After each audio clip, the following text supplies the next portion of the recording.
Mary redeemed a $50,000 cash prize playing Chumba Casino this year. I was only playing for fun, so winning this was a dream come true. Chumba Casino is America's #1 social casino experience. It's serious fun. With over 80 casino-style games to choose from, you too could win life-changing amounts of cash. Be like Mary. Log on to ChumbaCasino.com and give them a whirl. That's ChumbaCasino.com. No purchase necessary. Void where prohibited by law. 18 plus. Terms and conditions apply. See website for details. The voice in the preceding commercial was not the actual voice of a winner.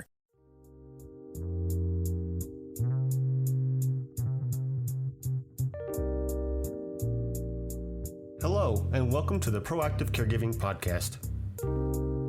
As a CPA with over 20 years as an industry accountant, Jessica stepped away from the corporate world to become a full-time caregiver for her mother. Having learned invaluable lessons along the way, she is now here to share those with you and to invite you to join her on this caregiver's journey. Here is your host, Jessica Cannon. Hello, everybody. I'm so glad you're here with me today. I am the Proactive Caregiver, and I specialize in educating others on how to be proactive by empowering you, the caregiver. If you cannot take care of yourself, then you cannot take care of your loved one. You know, many caregivers have endured their journey in the middle while working a career and balancing care for a spouse, children, parents, extended family, or even friends. The middle has become even tougher for caregivers as the world struggles to find a new normal and rebound from the effects of COVID. For some, isolation was not new to their way of life as a caregiver, but for others, the added challenges only created more grief. I know I wanted to stop struggling to survive and finally live a life I was intended to live. But although experiencing grief from the loss of a loved one, relationship, or a job is part of life, this kind of grief makes it hard to see how life can continue on the flip side of the grief.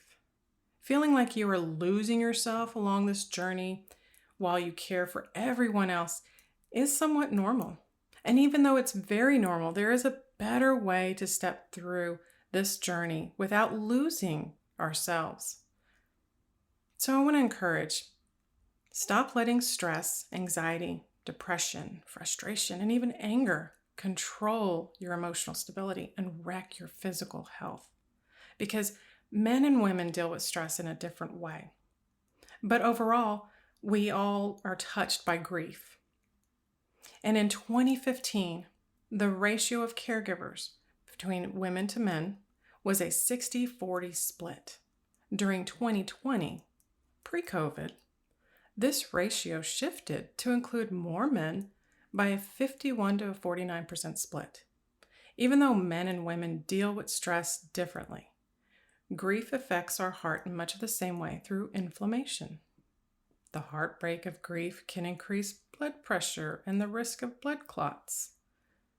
We're all having to learn how to be a caregiver to some degree while supporting our own form of self-care, which is why I wanted my next guest to help shed some light on what it looks like to live in the middle. Pat Shevlin is a best-selling author and certified life coach. She is living proof that a multi-generational approach in caring for your family can still give you the flexibility and freedom to do the things you want to do and live your life with greater peace and joy. Her newest book, Living Life in the Middle, The Caregiver's Guide to Healing, Hope, and Harmony Through Multi-Generational Living, provides the steps and tools to help caregivers create a life that provides freedom and flexibility to pursue their dreams while still supporting their family. And this is so very important. So thank you so much, Pat, for coming on with me today. I appreciate it. Thank you, Jessica. It's an honor to be here. Absolutely. I have to admit that years ago, when I was in my early 20s, trying to move away from family, from my parents, was more important because I wanted to start my new life and have my own house rules. But, coming back, I didn't expect 20 years later that I would be living with Mom at the capacity that we were living together. What was that like for you as you gradually approached this multi-generational living? Well, it was interesting because, like you can't wait until you can get out and about and be independent. And my mother taught me to be independent and go out on my own. And I'm the youngest of four living children. I'm the only girl. So as my parents started to age, that caregiving really rested and landed with me, especially as my mom got older. And as I was approaching I was in my 50s, and you're thinking, wow, this is the time of life. My kids are now grown and out of the house. Things are cool. I can go do some traveling with my husband and have some fun.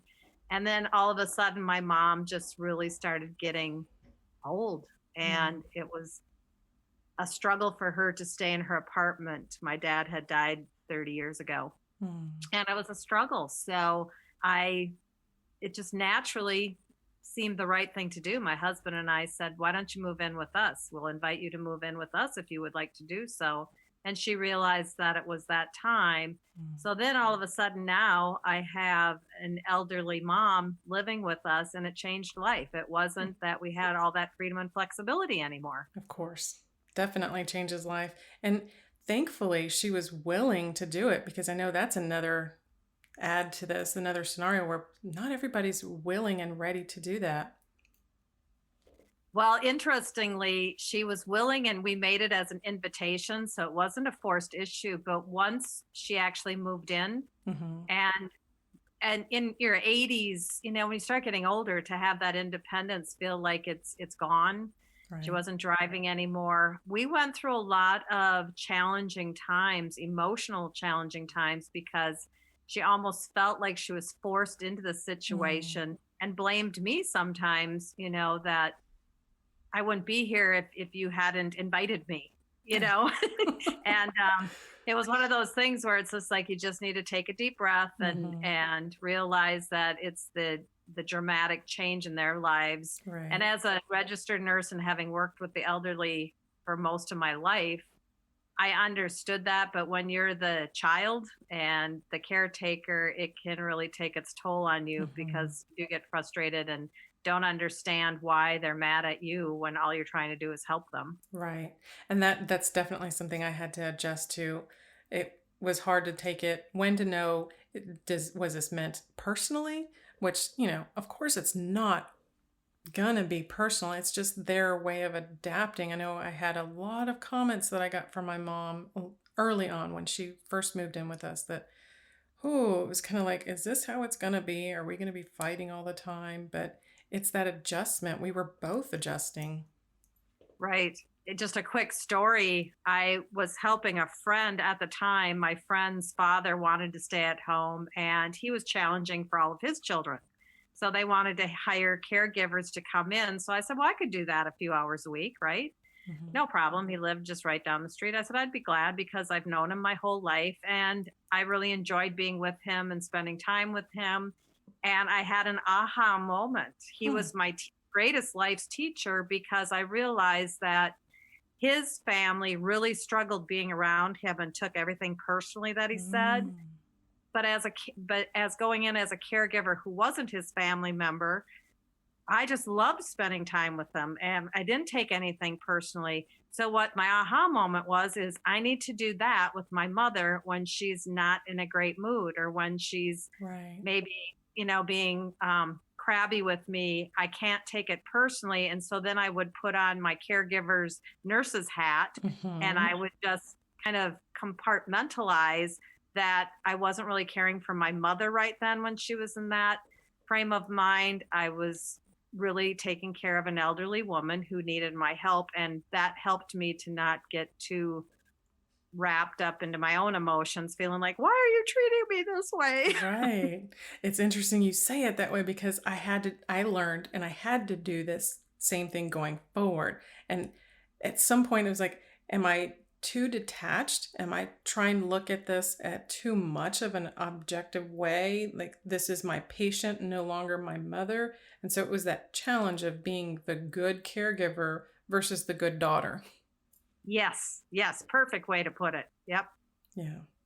And so, it's great that, and I think it's awesome that you had your nurse experience to apply to that, because that's one of the things that did create a lot of anxiety for me, because stepping out of the counting world, it was like I didn't know anything. And so taking her blood pressure or checking her sugar, that made me so nervous. And so, talk about not taking comments personally when I had to check her blood sugar and the comments really came out more so than any other way. How did that help you as you were caring for your mother, being the nurse and not the daughter?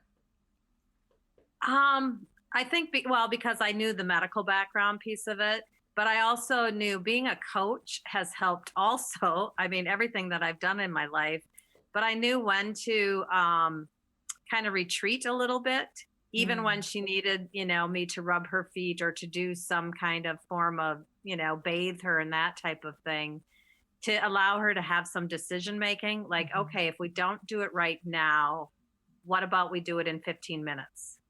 And she felt like she had more control then. So I really encourage caregivers to ask their loved one, the person that they're taking care of, give them options, allow them to feel like they do have some control in their life, because I think that's the hardest thing, is to feel like you'd have no decision making whatsoever left. And so, and I learned it the hard way. There was lots of times that I called it failing forward.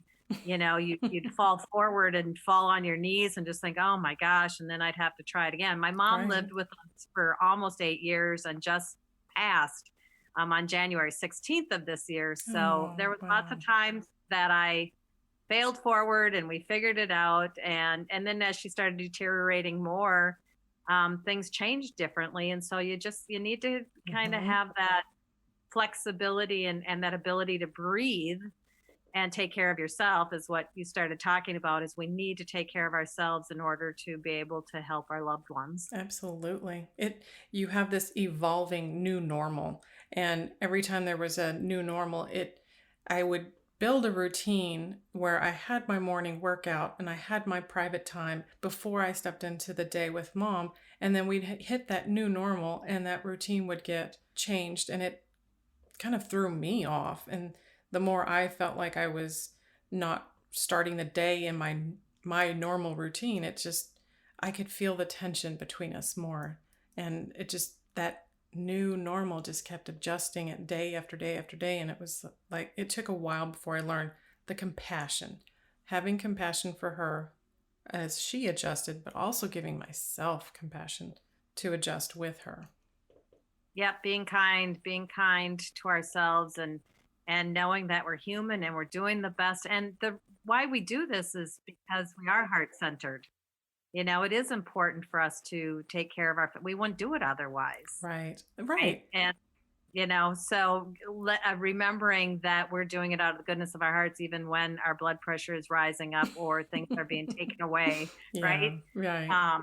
But yeah, it is huge. And I learned, from a teacher of mine, with Qigong. I worked for an ancient Chinese medicine practitioner and teacher. Nice. And one of the sayings that always resonated for me is, we cannot give a cup without having a gallon.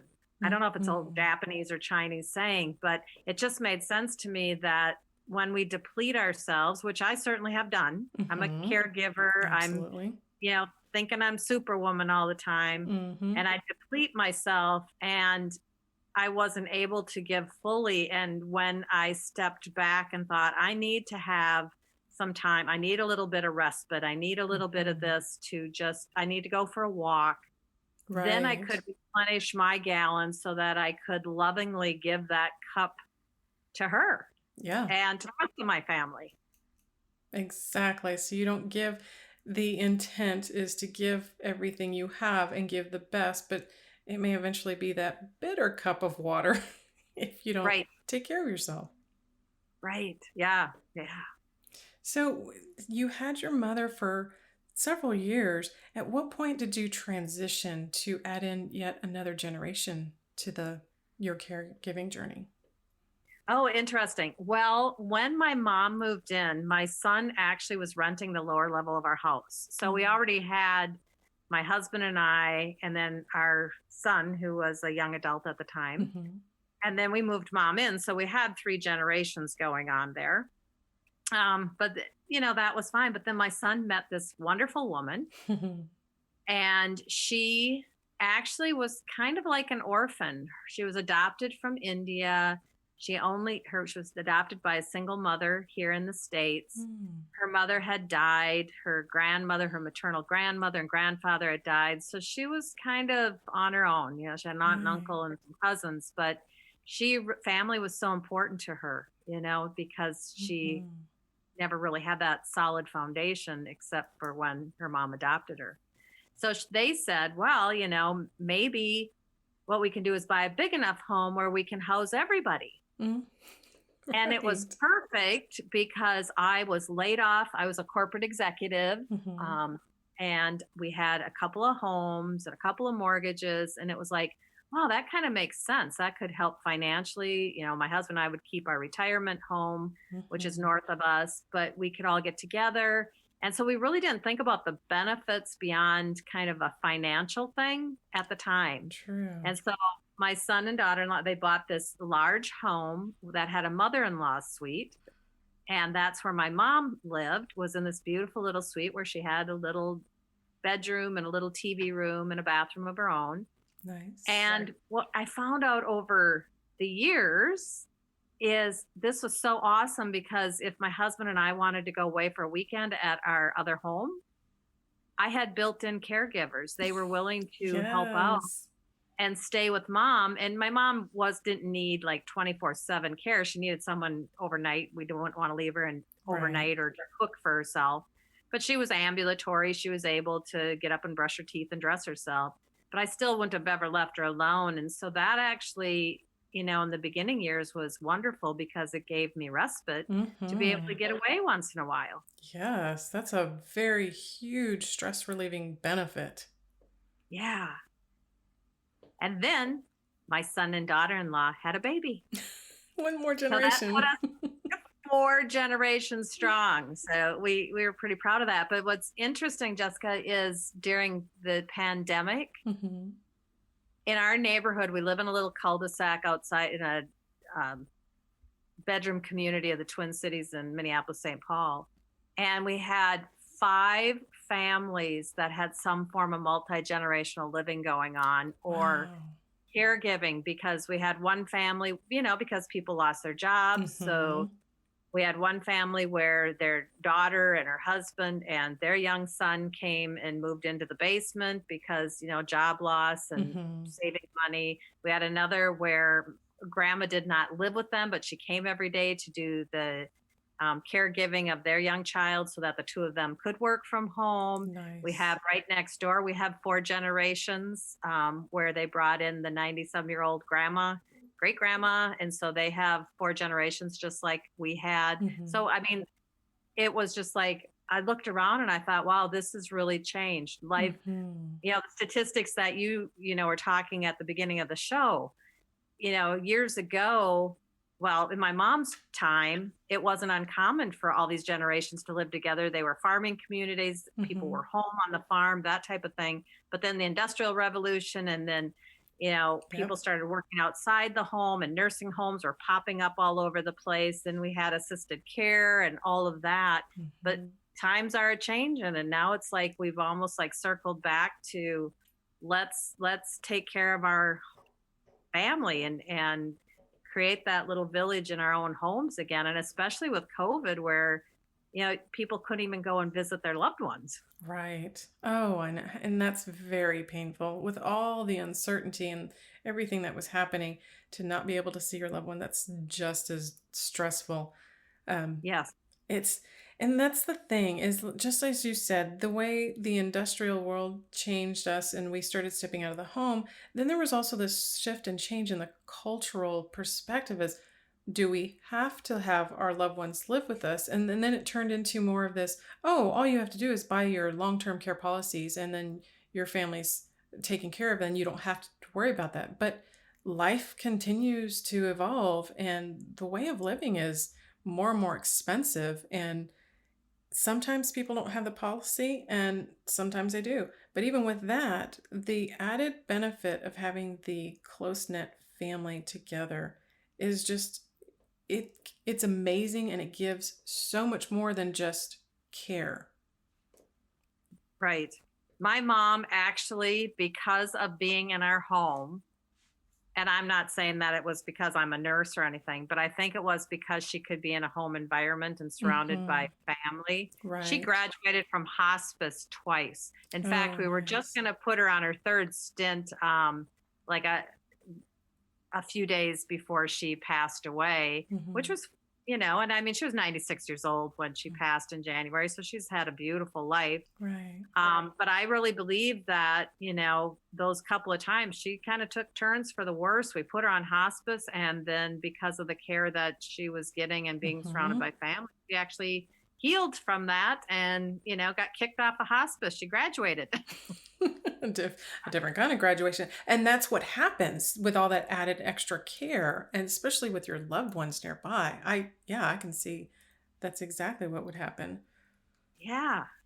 And it's a blessing to all of you guys to be able to experience her and see her all the way up. I mean, 96 years, that's fabulous. She had a very long life, and the generations in there. And that's another thing I see and even experience with myself, the disconnect between the generations. I didn't get the opportunity to grow up with my grandparents, and many of my aunts and uncles even didn't get to grow up with them. So that sense of family and that what that close net means and what I could have gained from, I don't know, even the family tree, for example. I found myself going towards Ancestry.com just to figure out who my relatives were, because I didn't grow up with that. Right. Like for me, those were the people, my mom's relatives, my dad's relatives, but especially my mom's, my great aunts and all of these. I knew the family history and they were like my aunties, even though they were a couple of generations. And what was really beautiful, you had talked about grief in your opening talk, and I'm a grief coach. So I work with grieving families and especially grieving moms. And my mom I had a brother who died before I was born. He was a baby, 4 months old. And so she had some real deeply held grief, and we really didn't start addressing it, or we never talked about my brother. I mean, it was a taboo subject. But when he was going to turn 60, so this was in 2012, she finally opened up. And she and I did a lot of work as far as allowing her to release a lot of that anger and frustration and abandonment and guilt and all of those things that she held on for 60 years. But what I'm getting to is then I had a granddaughter. So her great granddaughter lived with us, and she healed my mom's heart. She literally healed my mom's heart. My mom would smile these big, broad smiles and toothy grins, which she never did my whole life into my adult life until this little child. And they had like this special communication. And it was like, wow, that was just my little granddaughter, my mom's great granddaughter, absolutely healed my mom's heart. And that was like the best thing possible to see that happen in my mom's lifetime. Yes, that's so beautiful. Oh, those are things that I still, to this day, I try to get my mom to be able to heal from her childhood trauma. And I'm not the grief coach, but trying to approach her with it, it's very difficult, which kind of goes on to the next thing I wanted to bring up was, in the corporate world, I recall having to take Myers-Briggs tests and things like this that would identify my strengths and weaknesses, what they consider values to the company. But when you're in that multi-generational living and trying to identify those pain points, like the grief you just spoke of, how do you approach that so that you can find out and figure out what those personal strengths and values and personality styles are? Well, I actually, in the book, which I've just written, I give some different tools, and I happen to use, because my coaching certification was based on positive psychology. I use a tool which is free on the internet. It's called the VIA character strengths. And so that helps give, what are your strengths? And they're all strengths. So we don't talk about the weaknesses, but we do know that our strengths can also be our Achilles heels at times, right? And I was in the corporate world forever. But where might we be able to pull and use up our strengths to help us with a challenging time? Or where might our strengths actually be causing us some problems? One of my top strengths is the ability to love and be loved. Great strength, right? For a nurse and a daughter and all that good stuff. But again, when we talk about when, let's say my brother would ask how my mom was doing, and if I took it the wrong way and thought that they were questioning how we were taking care of her, that strength of to love and be loved, I felt like I wasn't being loved. It's like I was being questioned, which was not accurate, but that was my own mind. And so it actually ended up to not be a strength of mine at that time. So I had to take a look at what's really getting in my way when I'm in an upset or I'm frustrated. What strength might be getting in my way, and what strength might I be able to use to help me move through that? So that's one of the tools that I use.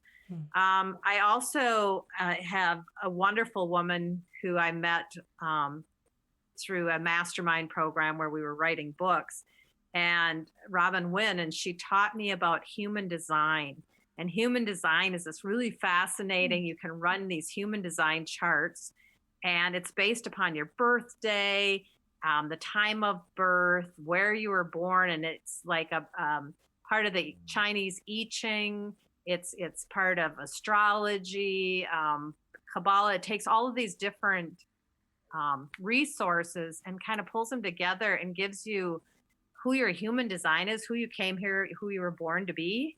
And it's fascinating because it's so darn accurate. I mean, it's just like, okay, it can sound a little wooey, but it's like, this is so accurate. And it gives you the strengths, and it says weaknesses there, but it's so accurate as far as, if you're born a certain way, a generator, you're here to work, you're here to find your life's work. Frustration might be what gets in your way because you want to find your life's work. And so I actually use that with my clients because it helps them when they're looking to make changes in their lives. And I work with people who are caregivers, and what do you need to do to find that balance? Yes. What do you need to do to help yourself? And so we use these strengths, and also they understand what are some of the challenges that they have. So at least they're aware of it, and that they can be cognizant and not let those challenges totally disrupt everything that's going on in their life. So so it's kind of like Myers-Briggsy kind of stuff, only it's the non-corporate. It's a little bit more human. Well, it's a human design, and of course it's more based on psychology, like the positive psychology that the VIA does. I like that because, and it's funny, it's not the woo-woo, but I know exactly what you mean. And I prefer it because that was one of the things that stepping into this role, like when I was in that corporate environment, I had myself figured out. I knew what I needed to do. I knew what my expectations were. I knew what I didn't want to do. I just had an idea of who I was and who I needed to be. But then stepping into this caregiver role, it was more of that question of who am I started to come up. Why am I here? What am I supposed to do? Where am I supposed to take this? And so was one of the changes that going into this kind of material and figuring that out, it made a big difference for me. And pointing out those strengths and the lesser strengths, I know it's hard to say weaknesses, but the areas that would cause me more grief, I guess. Yeah, and I call that's the first step in I call my program the balance program because that's what we need. Lord, we need balance, right? Yes. So the first one is I named it the Bodhi, that chapter, because the Bodhi is where Buddha sat underneath the Bodhi tree, and that's where he received his enlightenment. And it's like that's what we need to do is we need to have the enlightenment of who are we and what has changed for us. Yes. And what does that mean? Because we're not the same person. The minute that we start in that caregiving role, everything changes. Exactly. The minute we step out, now I've been dealing with the change of I don't have her to take care of 24/7. Now what?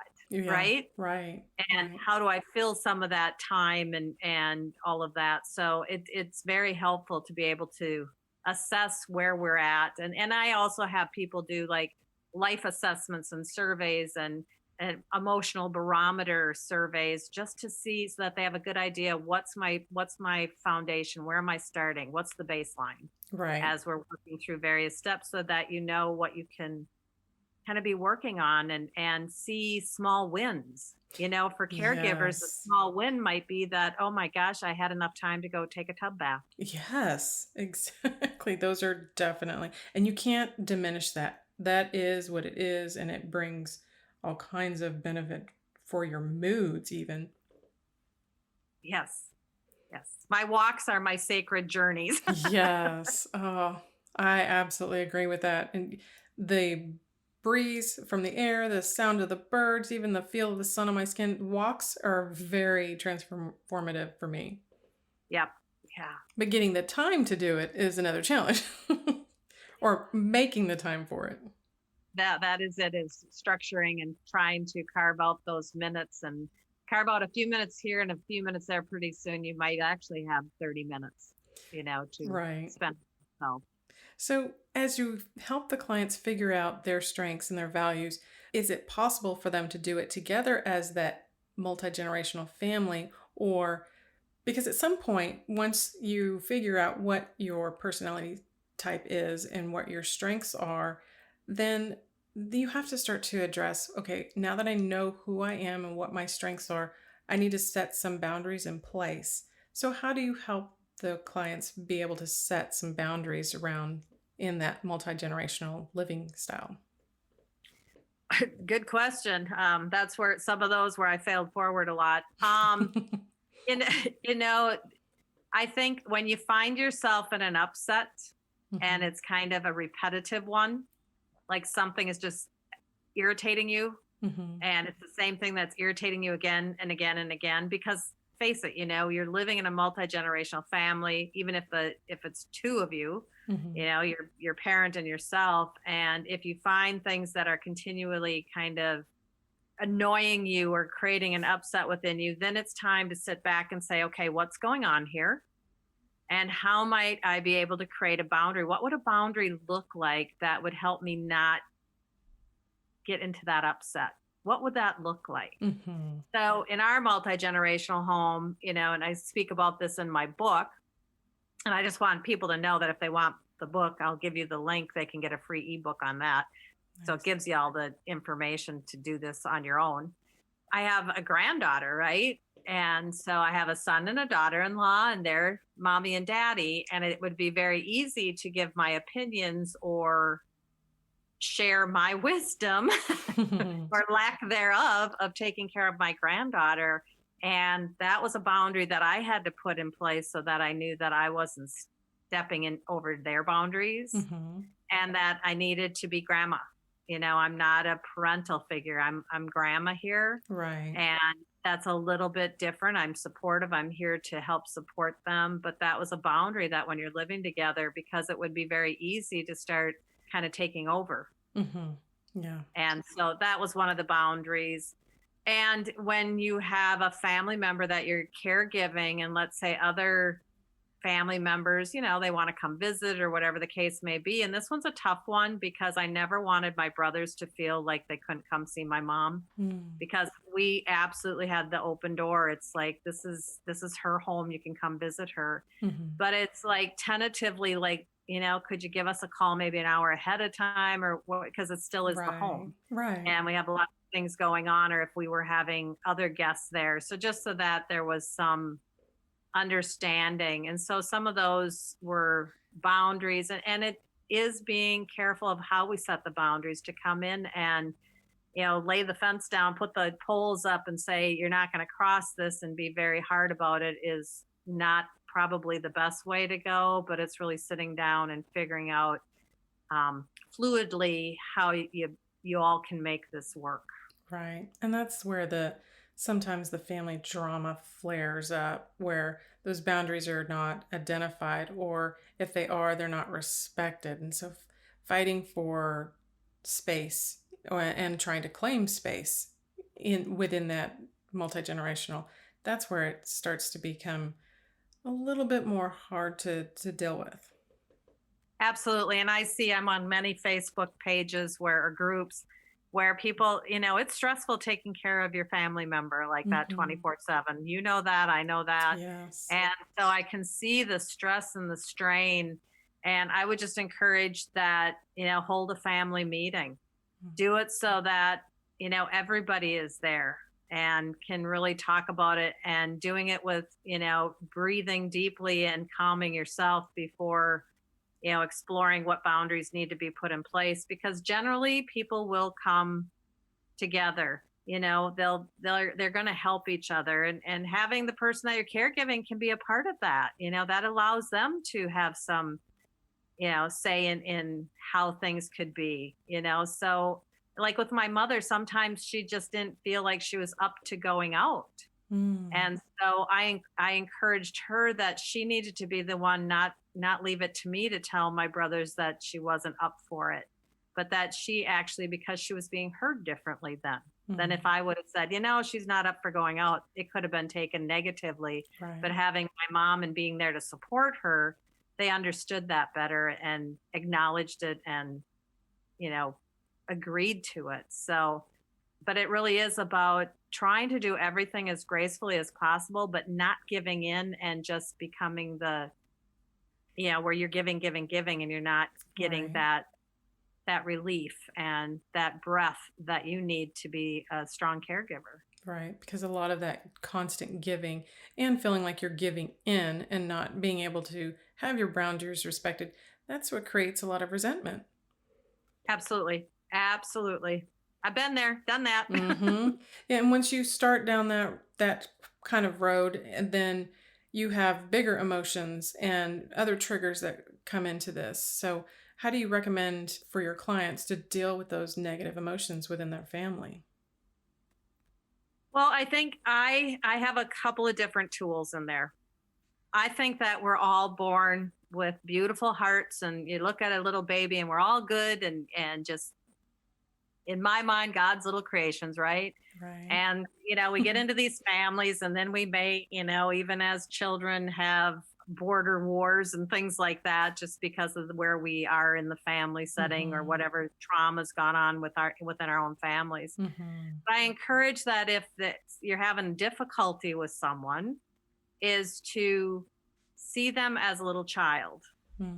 And dress them up as a 3-year-old in their little short pants and little shoes and socks, or maybe a little dress, and see them as a 3-year-old and see what they're really looking for, and view the other person as a child and see what is it that they're really looking for, that they're kind of fighting back for. It may just be that they just want a little love. Right. Or, they just want to be seen and heard. And when I do that, it's like, even in the political force over the years, I look at people in political powers. I put, presidents in little shorts and look at them as 3-year-olds. See, what is it that they're really looking for in this world, and a lot of times it just goes back to, I'm just looking to be loved, or I just want people to like me. Yeah, because when it comes down to it, each of us has that little inner child. And many times that inner child is the inner wounded child. Right.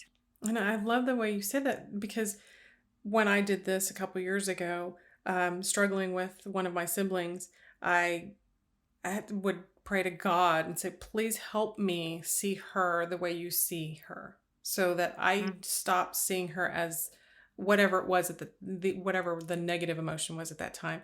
And this idea and this vision mentally comes in as seeing her when she was 6 or 7 years old. And it reminded me to see her as someone who is vulnerable, someone who wants love, someone who wants to be heard, needs to be heard. And it was like, okay, I see.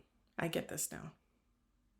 Yes. So you are, spot on, right? You know, I mean, because the innocence of a child, and, you know, for all of us, we all have our little bags that we carry on our shoulders and our little stuff. And, you know, so that's one of the things. And I think, you know, telling ourselves a little different story. Like, I'm going to use my mom, for example. My mom was a very strong woman, and I was not exactly I didn't follow her path in terms of, you know, what she would have probably liked me to be and see.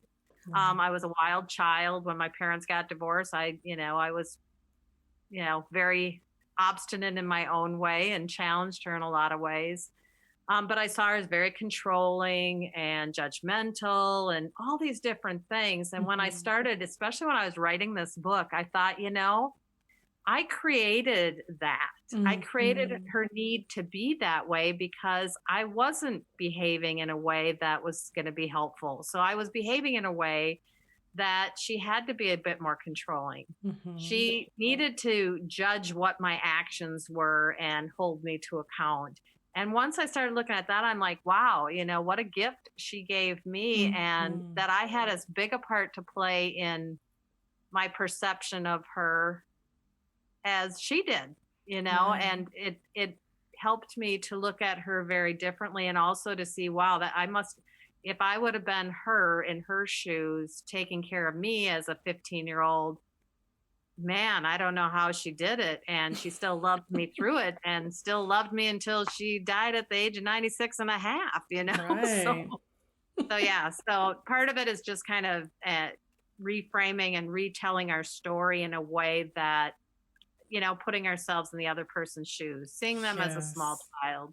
And I do talk about, there's a couple of forgiveness prayers that are very powerful. One is the Ho'oponopono, which is a very simple little mantra. It's a Hawaiian prayer of forgiveness. Just saying, I'm sorry, please forgive me. Thank you. I love you. It's very simple. And I actually used that with my mother, and it was very healing in regards to, and that's in my book, but when I did it, it was very healing for her and healing for me. And then there's also the Buddhist prayer of forgiveness. And I really love this one because it talks about, you know, sometimes we do need to forgive. We need to find it because we're kind of hanging on to that and it's making us miserable. And this prayer of forgiveness, it's basically, I don't have it memorized here, but basically what it's saying is that for anybody who has harmed me in any way, either knowingly or unknowingly through their own confusions, I forgive them. And I thought, wow, I really like that because it is confusions. We would not, most people are not going to go out and purposely try to harm someone. Oh, right. Right. And so then this prayer also says, I forgive myself for any times that I've harmed myself knowingly or unknowingly through my own confusions. But the one I really love is, if I'm not ready to forgive someone right now, I forgive myself for that. So it's like you release all that expectation on yourself. And I found that as being very, very helpful to repeat that prayer a lot while my mom was living with me. It just became something that was very healing for me. Absolutely. Just thinking it through as you were saying it, it felt very calming to me to even think it and mentally recite that, because forgiveness is sometimes can be hard. Like you mentioned, some families have their trauma and whatever it may be, and then they find themselves in a caregiving scenario, whether they are in the middle or not, or that's what's keeping them from being able to enjoy being in the middle. That forgiveness is an absolute game changer in that sense for them in this multi-generational living. Right. And just, you know, and like I say, when I think multi-generational, my book, I tailored it to, like, you know, several generations, but you and your mom are a multi-generation, right? It's two different generations. Right. So yeah, and the forgiveness, and we all do have our traumas, dramas, our history, as we walk this journey. And then when we're taking care of someone else, a lot of times those things pop up. And like you said, with siblings, things can show up, and it's like we repeat some patterns that maybe we did as children. And so I just found that, and forgiveness isn't easy, but there's the science out there that we can, through our intention, we can actually change. It's epigenetics and that type of thing. So how we speak to ourselves, right, can change, even how our DNA is behaving. And so my master Chunyi Lin, who's my teacher for the Qigong, Spring Forest Qigong, he had a horrific life in China and some really deep, challenging things. And this is what I learned from him. Just keep telling yourself that I forgive you, I forgive you, I forgive you, and fake it till you make it. Oh, yeah. Pretty soon it's just going to come in, and it'll just dissipate over time as long as we have that intention. And it's important to do that, because the other day I actually came across, a friend of mine shared something on Facebook, and the image of a woman who is pregnant, and then they specify the actual eggs inside of the young daughter within the womb. And so you have this ancestral relationship with your family, and that DNA transfers from the mother to the child to be someday eventually. Yeah. And it's like the DNA continues. And so whatever emotions that the mother at that time, the pregnant mother at that time, had, feelings that she's struggling trying to forgive herself for all kinds of reasons, that seems like it's passed down to the fetus, and even down to the DNA of the eggs that the fetus is carrying. And so it's interesting. I'm laughing because I just had that exact same conversation with my daughter-in-law today about how those eggs carry over, like, for what, 3 generations? Yes. Like, oh my gosh. So when a fetus is a little female fetus already has the ovaries and the eggs, it's like fascinating. So I'm just laughing because it's like, isn't that funny that we're speaking of this? Well, obviously we're on the same wave here, because it's healing. And I didn't realize this until I had my own children, that my mother had her own trauma, and then she had me and my sisters, and she's trying to raise these kids with her own trauma. And of course she didn't believe in therapy in her generation. And so now that I have my own kids, our sons, I'm trying to help as much as possible. Like, let's break this cycle. I don't want their future kids to carry on with this emotional trauma just because that's what they were used to growing up in. Right. Yeah. Well, and then I talk about that in the book because my son and his father, my first husband, his father had a lot of generational wounding from his father. And so it kind of flowed down into my son as a young child. And so we did a lot of work, even when he was a young child, about the forgiveness and the healing, because I believe that it's up to each one of us to find the healing of that ancestral wounding, the generational issues that we have today in the present moment, because then it does get carried forward into our children and our children's children and our children's children's children. Right. Because that energy is there. And now we know, science has shown us through epigenetics and that type of thing, that it actually does have a physical component if we don't take care of it. So yeah, kudos to you, because it's so important that awareness is out there to do that for our children. Absolutely, because the more we find ourselves in this need for the multi-generational living, the more families are going to be pressed with this situation. Because I know when I did have mom move back in with us, it was my mother, myself, my children, and my spouse. And so all of us together, thankfully our kiddos are still young enough and they are not married and having children, but that would be the next step. And that's like the new norm. And so what's not normal is for these multi-generational living situations, for the families to understand what are these trigger points and what's causing this, and how do we work with this? How do we fix this to make it a happy life, a happy way of living. Because the first thing I experienced was that feeling of the loss of freedom. Yep. And that Yep. just adds to the stress. Yes, it really, and that's why I said, early on that that was a blessing that I found. That wasn't something that I was looking for when we all started cohabitating together in this big house, right? I Right. didn't even think about that because my mom was in fairly good shape, and but as time went on, to be able to have my daughter-in-law and my son, and for my husband and I to be able to get away and to have that flexibility. So I was Mm-hmm. able to go on a couple of trips. I was able to Good. feed my soul, so to speak. Mm-hmm. I could still go out with friends and do some of that kind of thing, which was just so important for my own health. And it was fine to allow other people to help take care of her and be around for her. So, yeah, the flexibility and the freedom. And the other thing, like I said early on, is the financial piece of it. I actually left my job a year ago in January because I knew my mom needed me more. Mm. I left I had a day job that I was working with this school for Qigong. So I decided I really needed to be home more. I just was focused on my coaching, but to be available for my mom. And so being in this multi-generational home really helped from a financial perspective for everybody because it Mm-hmm. wasn't so costly of having, the full expense of having our own home. True. Yeah, we could share in that. So it was like emotional support and there was Mm-hmm. financial support, and my daughter-in-law and son could have a bigger home with more amenities because we all shared in the cost of it, including my mom, so that she could keep her independence. She actually Mm-hmm. paid rent. She was insistent upon that. So it all just like really balanced out and was really a beautiful that I just never really thought of when we went into this kind of living. Right.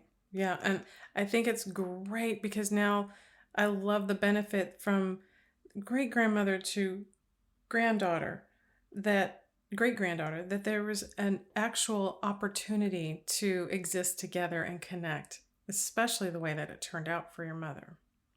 Yeah, and I sent you the book, and the cover of the book is actually my mother and my granddaughter. It's the two of them, a picture Mm. I'd snap because they always were like nose to nose and kissy kissy. Sweet. So, how is it that now for families that are trying to deal with this and they are experiencing their grief along the way, because it may not be the loss of their loved one at that point, they may be adapting to that loss of a job, which is what created their living situation, or just other reasons altogether. How is it possible for the grief, for them to actually live with this grief and go through the stages together?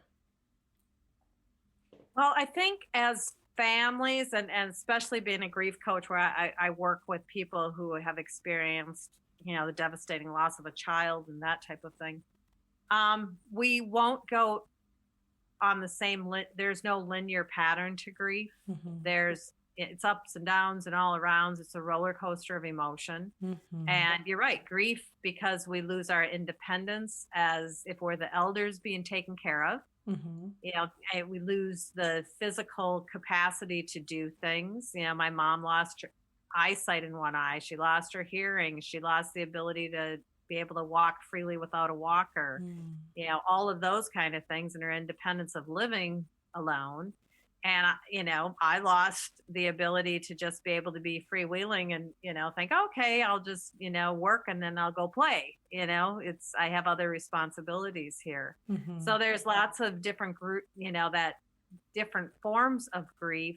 But I think working together of acknowledging it and allowing the people in your family to meet them where they're at and talk about it, and check in with each other Mm-hmm. and talk about what are the feelings that you're feeling right now. Is it anger? Is it sadness? My mom and I tried to have those conversations with her as far as trying to understand what were the feelings that she was going through. Mm-hmm. And I needed to express to my husband and my son and my daughter-in-law and everything, hey, this is where I'm at. I'm crying because they didn't want to see me cry. I'm the strong one, right? Mm-hmm. But sometimes it's like, hey, sometimes I just can't, I just need to cry. I need to release. So Right. let me do this and let me get my breath. So that's part of, the grieving process. But this is what I know is once we find our purpose, and our purpose may not just be solely being a caregiver. There are other things that we have come to this world to do and to be. For mine, it's helping people who are grieving, right? Right. And helping them find peace and joy, and understanding that grief and joy, grief and peace can coexist together. Yeah. We can feel all those feelings, and we can be happy, and we can be deeply saddened, and that's part of it. They can coexist. And so how do we do this and take care of ourselves through all the things that we've kind of talked about, doing, understanding where you're at, creating some healthy ways of taking care of yourself, carving out some time, taking a bath, going for a walk, doing the things that are important to you, doing the forgiveness stuff, but finding what makes your heart sing, and finding your purpose in life. And I call that hope. And I coined that phrase, hope, honoring our purpose every day. So whatever that is that really makes your heart sing, and maybe it's volunteering for something, or it's writing, or it's doing artwork, whatever it is, honoring that and bringing that in, even with your caregiving duties, so that, but I know that when we give to others, that's where we find healing in our grief. When we can look outside of ourselves and support other people, that's when we will find healing in our grief. Yes. Work through the grief in that way. Yes. Yes. Gosh, this is exactly why I wanted you to be able to come on with me today, because this is something that caregivers, whether they are recognizing they are caregivers or not, and they are in that multi-generational, or they're headed in that direction, this may be something they can proactively step forward and seek before they're in the situation, or this is something that while they're in that and they're finding themselves in that situation, that there is outside help and resources. Absolutely. How do our listeners go about finding you, Pat? They can go to my website, which is www.healingfamilygrief.com. And if they go on there, if they're interested in either one of I have ebooks available. The first one is How Do I Survive Living Life After Child Loss, which is really more the grief coaching, which works for any kind of grief. It's not necessarily child loss. And then this most recent book, Living Life in the Middle, you had mentioned that, The Caregiver's Guide to Healing, Hope, and Harmony Through Multi-Generational Living. They can just go in there and order a free ebook, and it'll come right into their email. Or if they want to chat with me, they certainly, I love to chat with people, so they can reach out to me that way. And I'd be glad to have a conversation with anybody, because been there and done that, and I understand the stress and strain and the joy. I just want to finish up that, again, my mother passed away on January 16th. And of course, there's much grief and loneliness and all of that, because she was my mother. But I can say now, 3 months later, we had a good run. And I'm so glad we did the work to heal everything, and that my siblings and I have, a stronger relationship having gone through this, and my multi-generational home has a stronger relationships, that I am just feel so blessed that this was the journey we were on. Absolutely. And I'm glad that you have them with you to grieve together, and that you have the opportunity now to spend not just those short visits with your granddaughter, but with the family together every day. Yeah, thank you. That's wonderful. Thank you so much for taking the time with me today. Thank you, Jessica. This has just been a wonderful conversation, and I wish many blessings to you and your family. Awesome. I appreciate it. And I will gladly receive that blessing. So, thank you for joining in and listening with us today.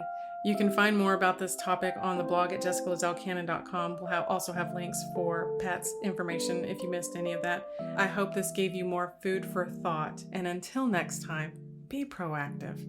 Take care, everybody. Thank you for joining us today. We really hope you've enjoyed this episode. To learn more about proactive caregiving and to hear other episodes of this podcast, please visit www.jessicalazellcannon.com. This podcast is produced by Cannon Light Media, LLC, www.cannonlightmedia.com. Music provided by Chris Paradise.